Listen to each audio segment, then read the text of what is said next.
संसद के मॉनसून सत्र में गुरुवार को नागौर सांसद और आरएलपी सुप्रीमो हनुमान बेनीवाल अपने पुराने तेवर में नजर आए और संविधान के 131वें संशोधन विधेयक और परिसीमन विधेयक 2026 पर चर्चा के दौरान बेनीवाल ने केंद्र की एनडीए सरकार पर छल कपट का आरोप लगाते हुए सामाजिक न्याय की नींव हिलाने की बात कही।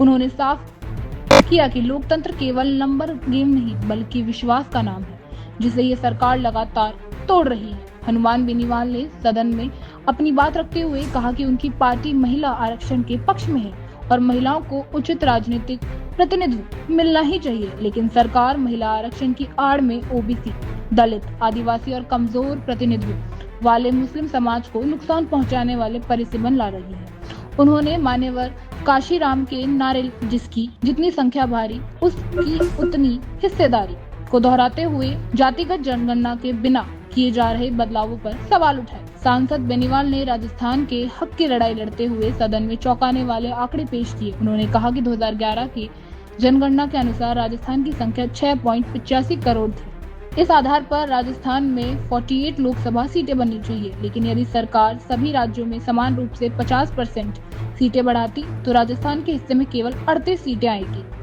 इस तरह राजस्थान को सीधे तौर पर 10 लोकसभा सीटों का नुकसान होगा। उन्होंने सरकार से पूछा कि राजस्थान की जनता के साथ ये भेदभाव क्यों। सदन में बेनीवाल ने मोदी सरकार के सामने एक बात ऐसी चुनौतियां रखी जिसका जवाब फिलहाल सरकार के पास भी नहीं है। इन विधेयकों को लाने से पहले पर्याप्त पब्लिक कंसल्टेशन क्यों नहीं लिया गया? बिल को इतनी जल्दबाजी में क्यों लाया गया कि सांसदों को अध्ययन का समय तक नहीं मिला? क्या ये बिल संविधान के मूल अधिकारों का उल्लंघन नहीं करता?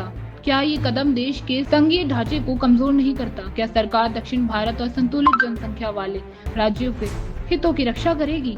क्या सांसद के प्रतिनिधित्व का संतुलन बिगाड़ने से रोका जाएगा? बेनीवाल ने केंद्र सरकार पर निशाना साधते हुए कहा कि पश्चिम बंगाल और तमिलनाडु में चुनाव का आचार संहिता के बीच ये बिल लाना स्पष्ट करता है सरकार केवल दिखाना चाहती है।